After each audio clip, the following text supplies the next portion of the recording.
আমার সুগার ড্যাডির মনে অনেক কষ্ট যে আমি তার কাছে কোনো কিছুই নাকি আবদার করি না। তাই তার মনের কষ্টটা দূর করার জন্য আমি এবার আবদার করলাম যে রাতের বেলা আমাকে ইলিশ মাছ খাওয়ানো লাগবে, তাও মাওয়া ঘাটে যেয়ে।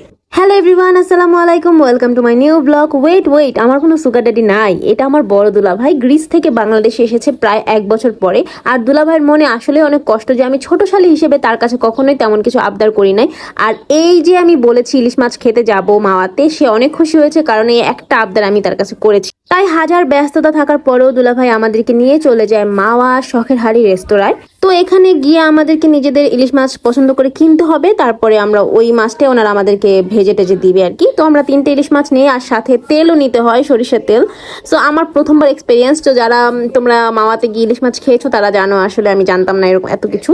তো এই তো আমাদের মাছ রেডি হয়ে গেছে, এখন ভাজার জন্য চলে গেছে। বাট আমাদের 40 থেকে 45 মিনিট ওয়েট করতে হয়েছে সিরিয়ালের জন্য, মানে এত ভিড় ছিল। মেবি ঈদের পর, তাই সবাই যাচ্ছিল। অনেকক্ষণ ওয়েট করার পর আমাদের সিরিয়াল চলে আসে, আমাদের মাছগুলোও ভাজার জন্য নিয়ে যায়। আর এখানে কিন্তু বেগুন ভাজা, তারপর আরো অন্যান্য মাছও ছিল। বাট আমরা যেহেতু ইলিশ মাছ খেতে এসেছি, তাই আমরা শুধু ইলিশ মাছই খাবো।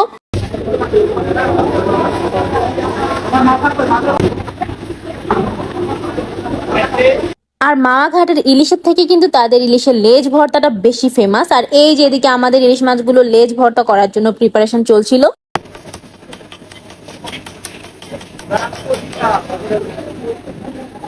অবশেষে অনেকক্ষণ অপেক্ষার পরে আমাদের ইলিশ মাছ ভাজা আর ইলিশ মাছের লেজ ভর্তা চলে আসে, এখন শুধু খাওয়ার পালা। এদিকে আমার বড় আপু আমার প্লেটটা সুন্দর করে সাজিয়ে দিচ্ছিল ভর্তা মাছ দিয়ে। তারা কিন্তু মাছের সাথে শুকনো মরিচ ভাজাও দিয়েছিল, যেটা আমাদের বলতে হয় না, তারা নিজেরাই দিয়েছিল। আর শুকনো মরিচ ভাজা দিয়ে মাছ ভাজা খেতে অনেক মজা লাগে।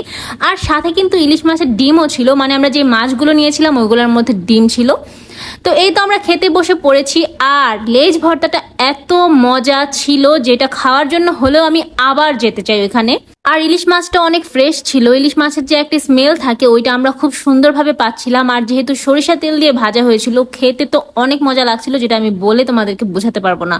এরপর আমি একটু ইলিশ মাছ ভাজার যে তেলটা ছিল ওইটা দিয়ে ভাতটা মেখে খাচ্ছিলাম, এইটাও অনেক বেশি মজা লাগছিল। আর আমরা সাথে একটু ডাল নিয়েছিলাম, এই ডালটাও সরিষা তেল দিয়ে রান্না করা হয়েছে। আমার আপুর কাছে ডালটা ভালো লাগে নাই, সরিষা তেলের স্মেলটা অনেক বেশি ছিল। কিন্তু এভাবে লেবু আর শুকনো মরিচ দিয়ে যখন আমি ডালটা মেখে খাচ্ছিলাম, আমার কাছে অনেক মজা লেগেছে। তো শখের হাড়ি রেস্তোরাঁর সামনে তারা আচারের একটা স্টল দিয়েছিল, যেখানে অনেক মজার মজার আচার পাওয়া যাচ্ছে। তো আমরা খাওয়া দাওয়া শেষে সেখান থেকে 2 রকমের আচার ট্রাই করি।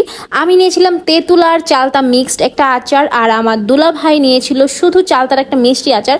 2টা আচারই অনেক ফ্রেশ ছিল আর অনেক মজা ছিল, বাট প্রাইসটাও একটু বেশি ছিল। এইটুকু আচারের প্রাইস 100 টাকা নিয়েছিল, মানে আমরা 2 রকমের একটু একটু আচার নিয়েছিলাম 200 টাকা দিয়ে। তো এই তো খাওয়া দাওয়া শেষে আমরা আবার বাসার দিকে ব্যাক করি। আজকের ব্লগটা এই পর্যন্তই। কেমন লাগলো অবশ্যই জানাবে। আল্লাহ হাফেজ।